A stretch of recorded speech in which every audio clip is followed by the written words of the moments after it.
Welcome to Soulful Jewish Living, Mindful Practices for Every Day, with me, Josh Feigelson. I'm grateful you're here, and I hope you benefit from our time together. Master has given Dobby a sock. What? I didn't... Master has presented Dobby with clothes. Dobby is free. To many listeners of a certain age, that clip likely needs no introduction. But in case it isn't ringing a bell for you, what you just heard is a scene from the end of Harry Potter and the Chamber of Secrets, the second film in the series. The speaker, Dobby, is an elf, specifically a house elf, meaning that he is a servant enslaved to a wealthy family of bad guys called the Malfoys. Now, there's a rule in Harry Potter world that says that if a house elf's owner gives the elf an article of clothing, the elf is set free.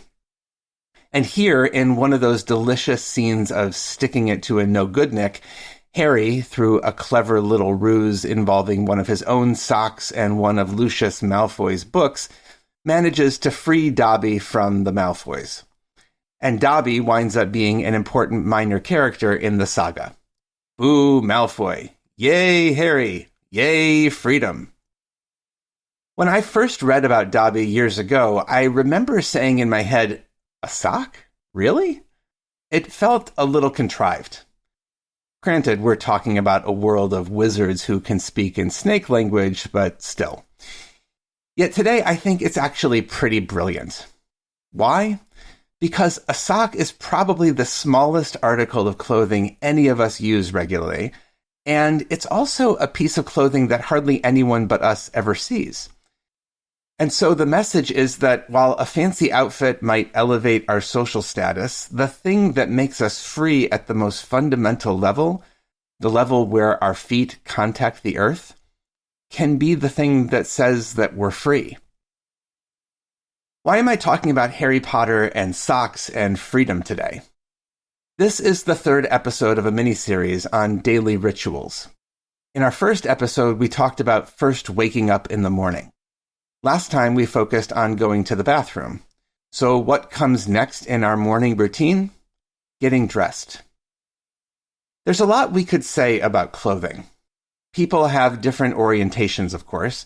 Some folks are super conscious of their clothes.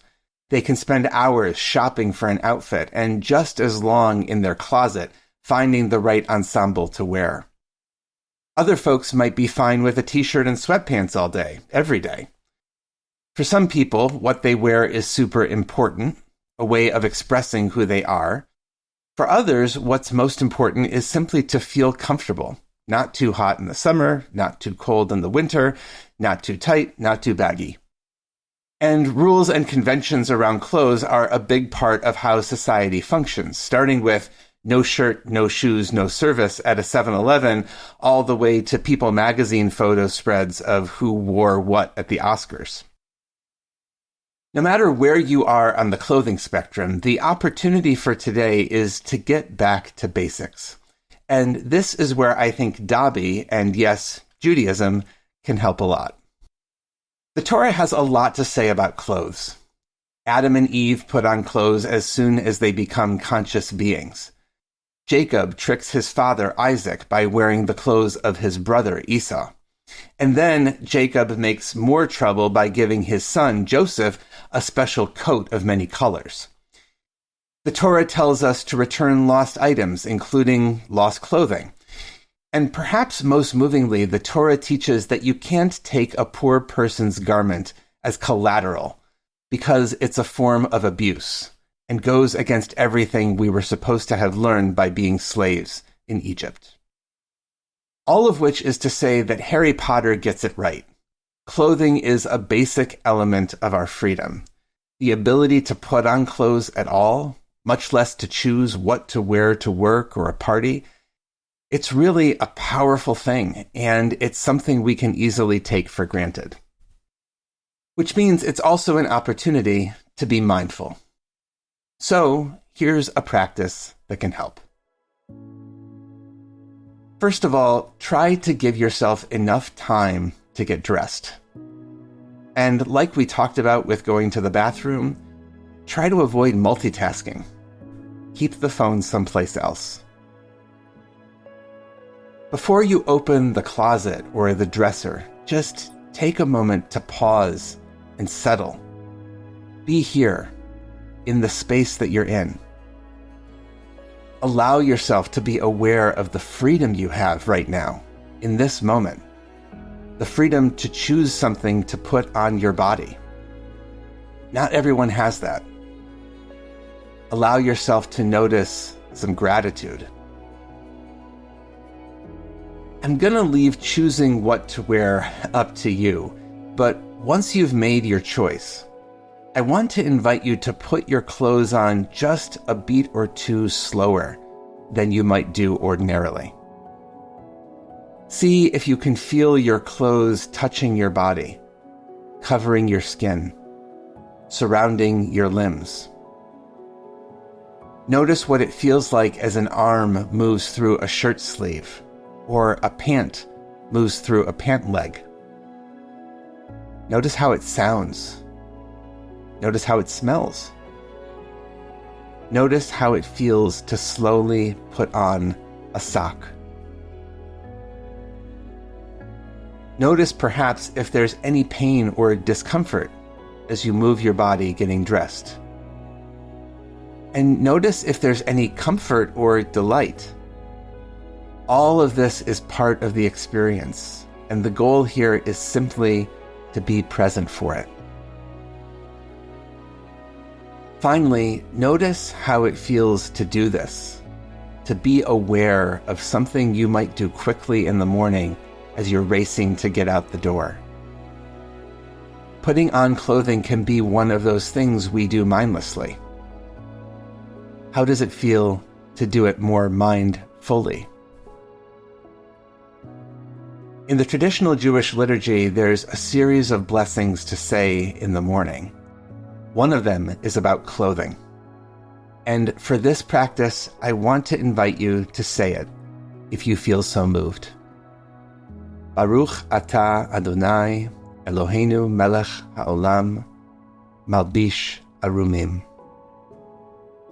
Blessed are you, sovereign of the universe, who clothes the naked. Blessings for the journey. Know that I'm on it with you.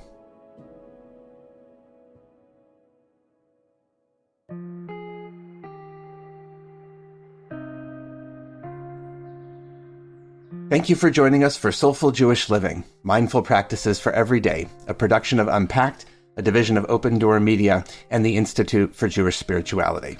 This episode was sponsored by Jonathan and Corey Califer and the Somerset Patriots, the Bridgewater, New Jersey-based AA affiliate of the New York Yankees. If you like this show, subscribe, give us 5 stars, and write us a review on Apple Podcasts. Check out Jewish Unpacked for everything Unpacked related, and subscribe to our other podcasts, and check out the Institute for Jewish Spirituality. Most importantly, be in touch about what you heard today, what you'd like to hear more about, or to dedicate an episode. Write to me at josh@jewishunpacked.com. This episode was hosted by me, Rabbi Josh Feigelson. Audio was edited by Rob Pera, and were produced by Rivki Stern. Thanks for joining us.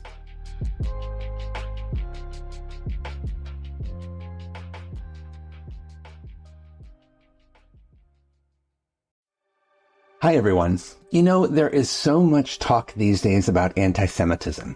So many people tell me how hard it is for them right now. If you're feeling that way, I want to tell you about a powerful course we're offering this fall at the Institute for Jewish Spirituality.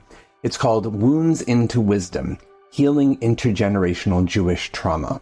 And it's taught by one of the world experts in the subject, Dr. Tirza Firestone.